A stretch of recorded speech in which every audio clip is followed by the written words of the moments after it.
No nii, ilus kevadine vihmane ilm ja me jalutame siis praegu siin Pärnumaal Jaani talu fassaadi ees, mis näeb välja üsna nutune, kuna aastaid tagasi, kui me siia tulime, hakkasime tegema, hoog, ind ja raha said mingil hetkel otsa. Ja siis mõtled, et noh, mis siis ikka, tuleb siis teha nii, nagu jõuad teha. Ja nüüd selle aasta plaanid on siis see töö lõpuks ära lõpetada, aga maal elamine ongi nii, et kui sa linnast tuled maale, siis sul on tuhanded plaanid, tuhanded mõtted ja sa näed seda maja, see innustab sind ja sa hakkad nagu urraaga tegutsema ja siis ühel hetkel sa tunned, et oot, mis see põhjus nüüd oli, miks ma maale tulin, et ma ju tegelikult tahtsin sellest tempost lahti saada, mis mind kogu aeg kaasa vedas ja siis hakkad tasapisi nagu kogu aeg hoogu maha võtma. Et maaelu on tunduvalt vaiksem elu, kui on linnaelu. See on minu kogemus. Ma arvan, et mõni võib öelda vastupidist, kes on tulnud maale elama ja hakanud põldu rajama või tegelema mingisuguse loomakasvatusega, mis ka meil kõik on läbi käidud. Et kõige parem on see, kui sa ikkagi toimetad täpselt nii, nagu sa ise arvad, et kõige õigem on. Aga lähme jalutame edasi natuke ja vaatame, mis siis maaelu endast kujutab. Nii, tegemist on siis Jaani taluga, nagu siin värava peal mõned sildidki näitavad. Ja talu on vana, väga vana, nii palju kui ajalugu oleme uurinud mitmeid sajandeid. Aga siis konkreetselt see maja on ehitatud ja valmis saanud 1914. Varasem talu oli kuskil sealpool, sellest me ei tea rohkem midagi. Aga see talu on siis oma 100 aastat ja natuke peale elanud suhteliselt aktiivset maaelu. Ja meie oleme siin olnud, nüüd läheb siis 21. aasta, nii et päris pikalt. Ja mõned asjad on siin juba meie kujundatud, nii et näiteks see kiviaed on siin nüüd meie taastatud. Kuulu järgi olevat siin olnud veel peale sõda kõik see külavahe täis kiviaedasid. Aga siis nõukogude suured targad melioraatorid arvasid, et ikka põldu on alati parem harida, kui neid kiviaedasid jalus ei ole ja need veeti kõik minema. Meie siia ühe väikese jupi taastasime ja see on nüüd ka tehtud nii-öelda oma mõistuse ja jõuga. Täpselt nii suured kivid, kui sülle on nagu jaksanud võtta, on siis rivisse laotud ja natuke on tarkus siis korjatud sellistelt tõsisemalt tegijad, kes ütlevad, et kiviaias peaks iga kivi olema 3 kohast nagu toetatud. No vot, alguses oli see ikka tore katsetus küll, et üritad seda 3 punkti leida, aga ikka see üks jääb puudu ja aed variseb. Vahel ma mõtlen, et äkki ma olen valel ajal sündinud, et kuidagi kõik see, mis tundub seal, mis vanasti oli, see on kuidagi palju põnevam ja toredam olnud, aga mine tea, täna on ka ilus. Siin on nüüd näha ühte poolikut seina, mis on, kui me siia tulime 20 aastat tagasi, on palk vahetatud, sest ta oli täiesti läbi ja mäda. Tõenäoliselt süü on selles, et siin varem peeti ka loomi sees ja need seinad lihtsalt väsisid ära. Majal vahetatud kõik aknad, kuna vanad olid väga läbi ja tol ajal ma seda kunsti ise ei mõistnud, kuidas neid ise saaks korda teha. Ja siis sai nad vahetatud, nüüdseks on olukord muutunud ja väga palju vanu aknaid oleme kokku korjanud ja nendega mängimine ongi minu niisuke igapäevatöö. Ja kõiki vanu aknaid ei maksa ära visata ega uksi. Nendest saab väga huvitavaid asju maal teha. Ja miks mitte siis kasutada seda võimalust, kui sul neid aknaid on, et luua siis midagi sellist varjualust. See on meil endine meeldinud ja tundub, et ka külalistel on meeldinud selline klaasmaja või valge maja või tal on mitu nimetust. Kui ameeriklased külla tulevad, siis on ta alati valge maja. Jah, need on kõik niisugused minu kätte sattunud vanad aknad. osad ka värviliste klaasidega ja siis ma olen nad lihtsalt ära kasutanud siin, et tegelikult on see päris hirmuäratav, kui palju vanu aknaid ja uksi läheb prügimäele. Kuna me oleme siin nüüd juba 10 aastat tegelenud sellega, siis meieni jõuab tihtipeale päris palju tuttavate käest seda infot, et kuule, meil on seal või meil naabril on seal, vahetavad aknaid, et vanu aknaid on üle. Neid kõiki saaks korda teha, aga kõiki muidugi ei jõua korda teha. Aga vahel tasub lihtsalt enda jaoks need vanad asjad riita laduda ja selline enda jaoks vähemalt huvitav hoone tekitada, nii et.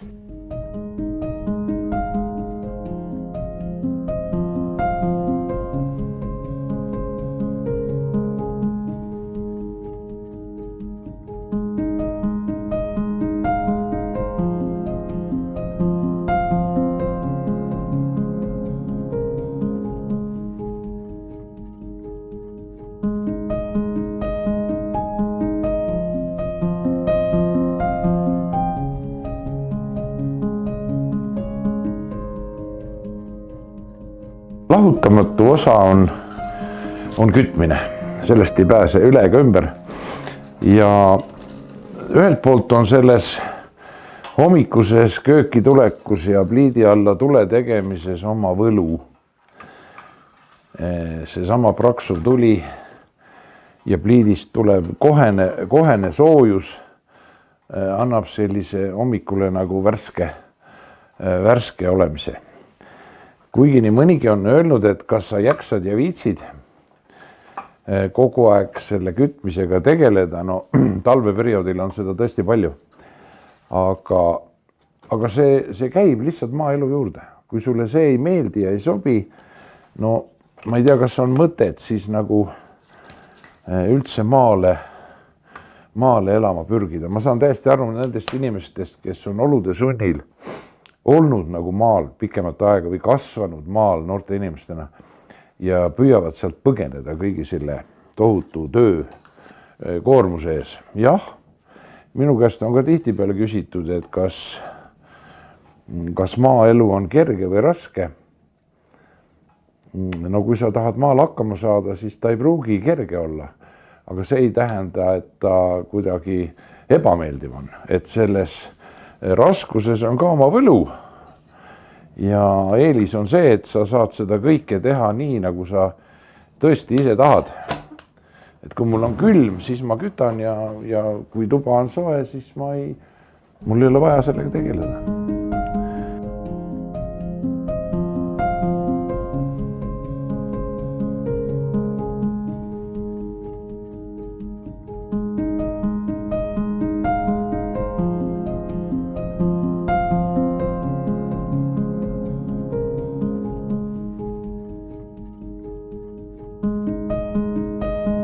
Kui me oleme pliidi alla tule saanud, siis tuleb kohvi teha.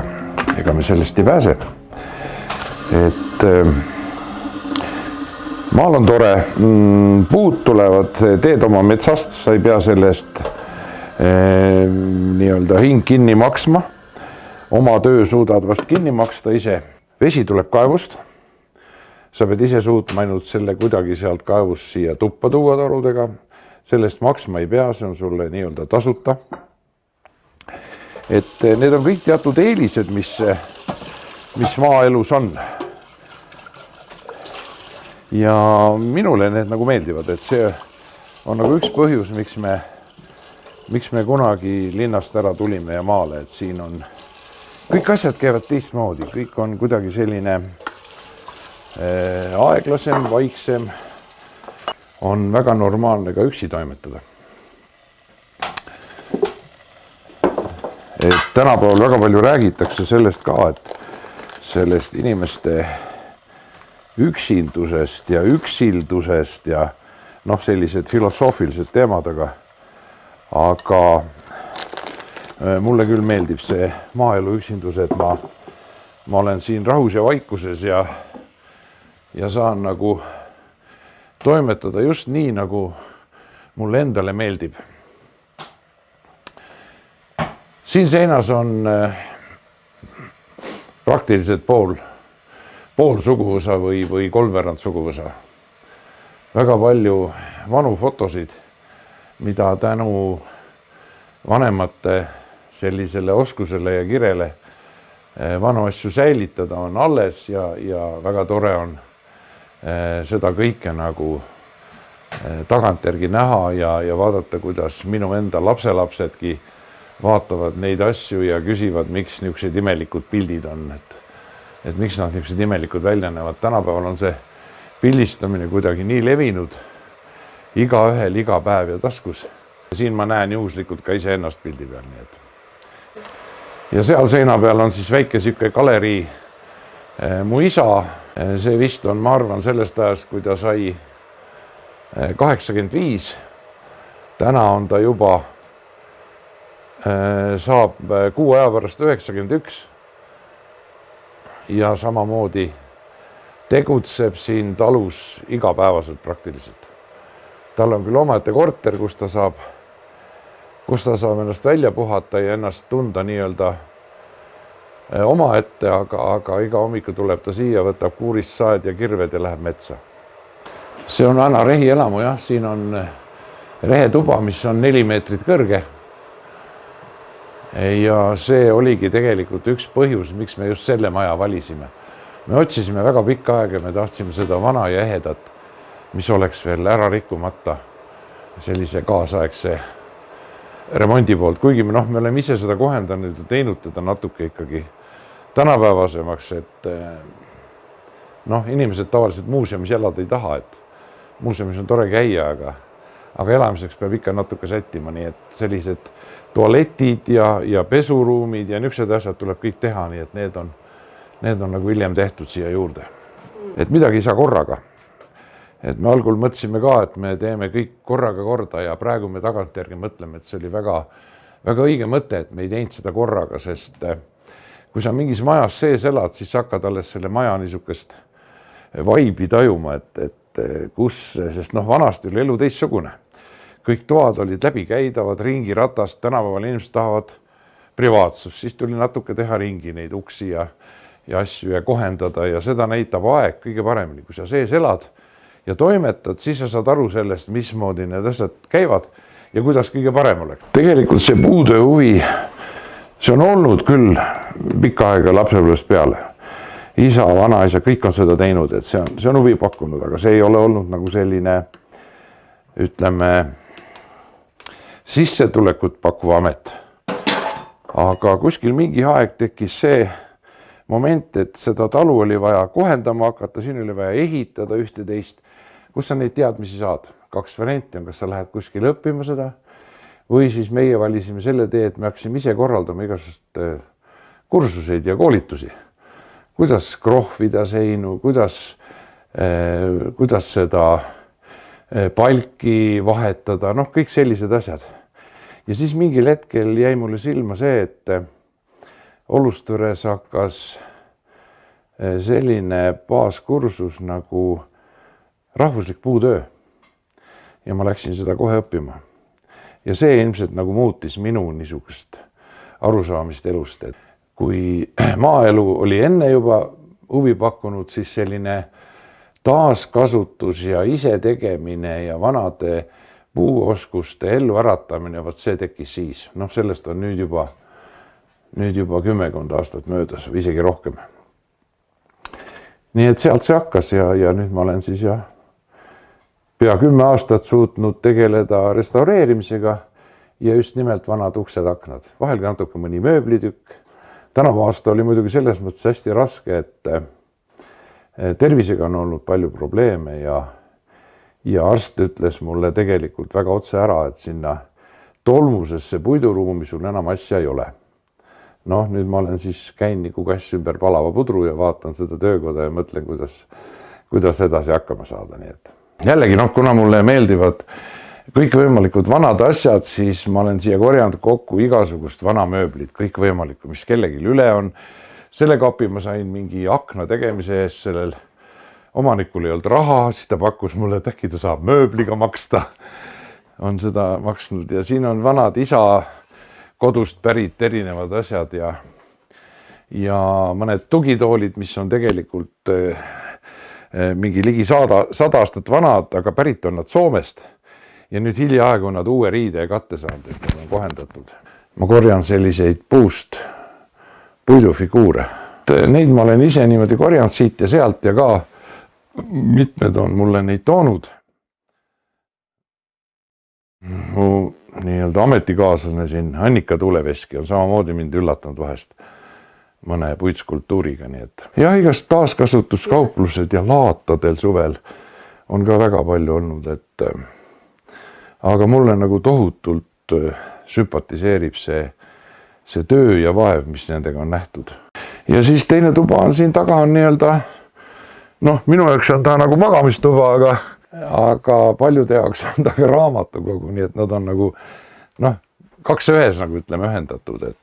Ja ma olen nüüd sel aastal ka hästi palju lugenud läbi nagu vanu raamatuid. Võtnud lihtsalt järjest ja lugenud. Ja väga põnev on meenutada, nii et minul isiklikult, raamatud on minu teine kirg, et neid on palju, neid on ka väga palju selliseid nõukaajast ja võib-olla ütleme mõttetuid raamatuid, aga raamat on raamat. Kuna meil oli kasse ja on alati olnud hästi palju, siis ma viisin selle kassi Tallinnasse, mul isa elas Tallinnas tol ajal ja viisin neile sinna Meriväljal, ta sai seal rõõmsalt joosta ja mängida ja ta oli seal tükk aega, aga siis isa kolis ära, müüs elamise maha. Ja kass jäi nagu ripakile, et nad ei tahtnud teda korterisse viia ja siis ma tõin ta siia tagasi, panin selle kassi siia tuppa maha ja kass vaatas niimoodi ringi enda ümber. Ahah, te ei olegi siin väga palju midagi muutnud, kõik on nagu samamoodi. Et see mälu oli kassil kõik sees, nii et samast hetkest hakkas ta oma elu siin edasi elama. Kuna sai kohvi tehtud, siis tuleb ka kohvi juua. Ja maaelu juurde kuulub alati selline laua taga istumine ja mõtisklemine ja jutustamine ja lobisemine ja ükskõik kuidas seda nimetad. See käib asja juurde. Maaelu. See on selline sõnaühend, mis võib tekitada inimestes väga kahetisi tundeid. Mõne jaoks on see õudus ja kole keskkond, kus kuidagi olla ei taha, mida näitab ka üleüldine tendents tegelikult Eestis, et kui palju liigutakse ikkagi maalt linna elama. Elu nagu koguneb linnadesse. Aga samas on minul hea meel nagu kuulda näha ka seda, et ikkagi on neid inimesi, kes tahavad maale, kes ihkavad maale, kes tunnevad nagu seda maaelu kutset. Ma olen vahel mõelnud niimoodi, et kui ma oleks kõike seda teadnud, mis mind siin maal ees ootab, ma ei tea, kas ma oleks seda otsust teinud nii kindlameelselt. Aga samas, kui ma mõtlen nagu selle peale, mida see kõik mulle andnud on, mida ma positiivselt olen kogenud sellega seoses, siis see on võrreldamatu, seda ei saa mitte millegiga nagu võrrelda. Jällegi see on minu kogemus ja mida võin öelda, et kui inimese sees on olemas see tahe või niisuke sisemine aje või sund maale, siis tuleb minna, seda ei tohi takistada. Sest muidu jääb väga palju ilusat kogemata. Maaelu ei ole ilmtingimata, ei ole kerge, aga ta on huvitav, põnev, väljakutseid andev ja minu arust on see õige elukeskkond, kus noore inimesena juba hakata elama, oma kodu rajama, oma lapsi kasvatama, keskkond on õige. Aga sõna õige on tänapäeval väga raskesti mõistetav sõna ja raskesti tõlgendatav, nii et ma ei saa seda öelda, et see nüüd kõigi jaoks on õige. Aga vähemalt mulle tundub küll see, et maale elama tulla tasub. Nagu kunagi üks tuttav mul ütles selle peale, kui talle öeldi, et kuule vaata, aga inimesi ümberringi jääb kogu aeg vähemaks, siis see mees plaksutas käsi ja ütles väga tore, mulle jääb rohkem ruumi.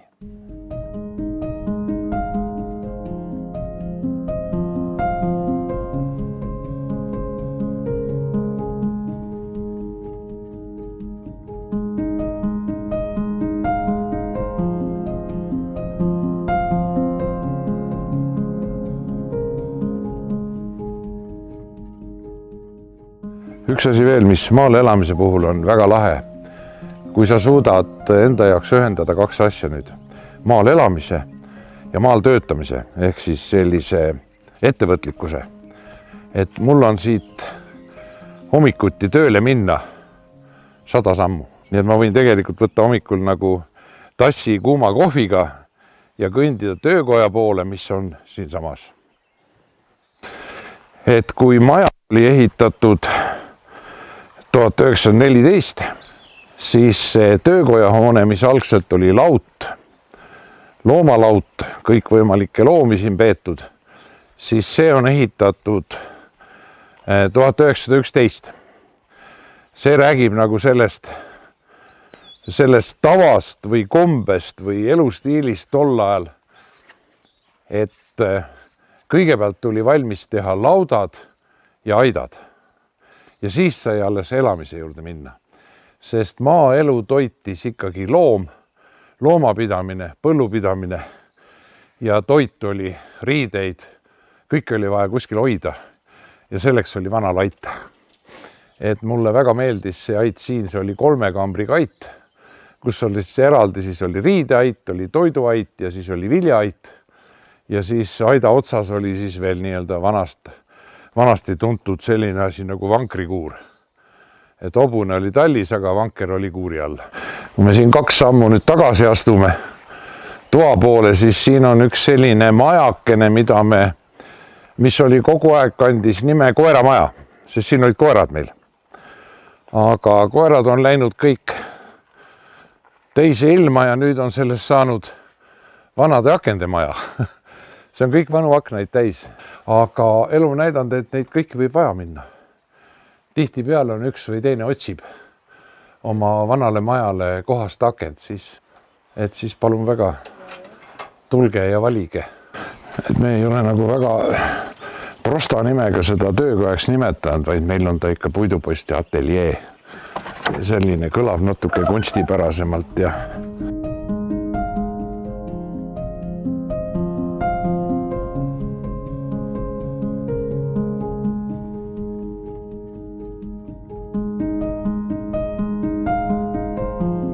kuna siin hetkel niisugust konkreetset tööd käsil ei ole, siis on siin suur segadus ja kuna täna on ka laupäev, siis millalgi peab ju inimene puhkama. Nii, siin on nüüd, see on aknaleng. Ma arvan, et saate aru, millega tegu on. Tegu on siis selle raamiga, kuhu käivad aknad sisse, topeltaknad. Ühed on väljaspool, teised on seespool. Ja need on päris kaugelt Setomaalt meile tulnud. Ja nüüd nad on valmis saanud, lähevad tagasi oma koju. Ja nad on kõik lahti võetud, plommitud, parandatud. Värvi alt enam ei paista välja, mõni tükk on uus tehtud. Ja teeme nad selles mõttes tänapäevaseks, et välimised raamid jäävad nii, nagu nad on, vanade klaasidega. Kitime linaõlikitiga uuesti ja värvime korrektselt. Ja sisemistele akendele me paneme pakettklaasi sisse. Seda ma saan siin näidata täitsa.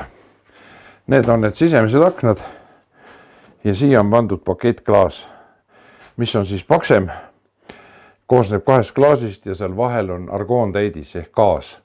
Ja see annab siis selle sooja efekti, et kui me sisemist raami paigaldame, siis 2 asja on see pakettklaas ja siis siia sisemise raami lengi sisse paneme tihendi, mis tihendab siis selle akna korralikult ära, et see soe õhk ei pääse toast välja. Tihtipeale on arvatud, kui me käime vanu aknaid vaatamas, siis inimesed on kleepinud kinni omal välimised aknad selle hirmuga, et külm tuleb sisse.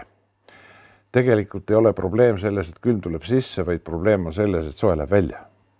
Ehk me peame püüdma teha need aknad selliseks, et toa soe seisab toas ja ei pääse siia 2 akna vahele. Ja samas siit välimise akna vahelt tuleb õhk, mis nagu õhutab seda vahet. Ja samal ajal seesama õhuvahe on ise ka selliseks sooja pidamiseks. Nii et need on jällegi niisugused vana aja tarkused, mida me siis kasutame ära ja millest me lähtume siis tänapäeva nende asjade juures. Siin on nüüd üks põnev aken praegu näha. Seda nimetatakse framuugiks. Ehk see on siis kirik, kus on pikad kõrged aknad, koosnevad mitmest aknaraamist ja tavaliselt tipus seal kaarjas, kootikaare selles osas on siis selline eraldi aken, mida nimetatakse framuugiks. Ja siin on nüüd kõik värvilised klaasid sees. Mitte igal pool, aga osaliselt. Nii nagu ta algselt on planeeritud, et me ei ole siin midagi muutnud, aga oleme siis lihtsalt püüdnud taastada, sest osa need graveeringutega klaasid olid katkised, need tuli uued teha. Väga paljud need tinaraamid, milles klaasid on, olid oma sellise jäikuse ära kaotanud, nad olid pehmeks läinud, need tuli kõik taastada. Ja siin on nüüd praegu lihtsalt on teibiga kinni, kuna ta on värvimisstaadiumis, et see tuleb veel ühe korra üle värvida. Suigupalvemaja aknad, suigupalvemaja, mis on ehitatud kuskil 30ndatel aastatel arhitekt Meriväli poolt ja on siiamaani väga hästi säilinud, välja arvatud need aknad. Me tõime sealt ära, et teeme sellise kerge remondi. Tuli välja, et väga palju siin on näha neid puitdetaile, mis on ära vahetatud. Ja samamoodi see lengi osa, mis koha peal on, seal tuli ka pooled osad kõik välja vahetada. Ja siin ruumis on nüüd ka minu, jälle see seostub minu selle hobiga korjata neid igasuguseid puitdetaile, et see sein kõik on nüüd siit ja sealt korjatud kokku kõikvõimalikud puidust tehtud esemed, vidinad, mis jällegi taaskasutuspoed, erinevad kohad, kus mõnda asja müüakse täna, ma ei tea, mõne euroga. Aga kui sa siia vaatad ja ma ise teades, kuidas seda tehakse, milline töö, milline vaev see on, siis sa mõtled, et tegelikult seda tööd või seda oskust, seda tegelikult ei osata väärtustada. Mingisugune puuvaas või nõu, milline puidulõige. Lihtsalt süda hakkab põksuma, kui sa vaatad. Et kui olulisi asju kellegi jaoks on need kunagi olnud. Ja tänapäeval nad ei ole siis enam, neil ei ole kasutust, ütleme niimoodi, praktilist kasutust. Või siis kas või see, mina mäletan oma noorusest neid pilte päris palju. Seda nimetati intarsia tehnikaks, kus ühe puidu või ühe puidu sisse istutati teine puit, lõigati ja paigati siia ja tehti niisugust puitmosaiiki. See on oma tehtud karp nüüd seal Olusteres õppides, et see on nagu painutatud kerega puit, mis on siis kokku õmmeldud. Ja see õmbluseks on kasutatud kuusejuurt. Nii et see on täispuit. Põhi, kaan, kõik on alla pandud ilma liimita. See on süvendatud, siin on puutikud, mis hoiavad kinni neid. Ja peal on siis lõige siuke rahvuslikes mustrites. Mega ilus. Ja vanad puutööriistad, need on ka üks minu lemmikteema, mida ma korjan kogu aeg siin ja seal. Siin on ka 2 kasti on täis toodud erinevast kohtadest. Et jälle süda tilgub verd, kui sa vaatad, kuidas inimesed võtavad selle kasti ja kõnnivad lõkkeaseme poole. Nende jaoks väärtusetud, aga see on ajalugu, need on tööriistad, need oskavad kõik rääkida midagi meile, meie minevikust. Siin on nüüd üks tool, mis minu kätte sattus Pärnust ühe inimese käest. See on ära murdunud, ta on hästi omapärase konstruktsiooniga, mida ma ei ole varem näinud, kus see seljatugi on nagu täiesti eraldi, et ei jookse mitte jalad ülevalt alla, vaid on eraldi tehtud ja hämmingut tekitas see, et tegemist on meil enda tuttava Eesti tootjaga. Vana hea Luteri vabrik. Et see ootab siin nüüd järge, et ta saaks korda. Ja palju muid asju. Siin kõrval on meil kohe niisuke kuna siin on küte sees, aga siin kõrval ei ole, see on nagu jahedal ruum, aga see on meil, nimetame seda niisuguseks töökojaks, kus meil on siis suured masinad, kus me teeme siis sellist masinaga tehtavat tööd. Saeme, hööveldame, freesime, plommime ja teeme siis seda kõige tolmavat tööd. Siin olid enne lambad, jah.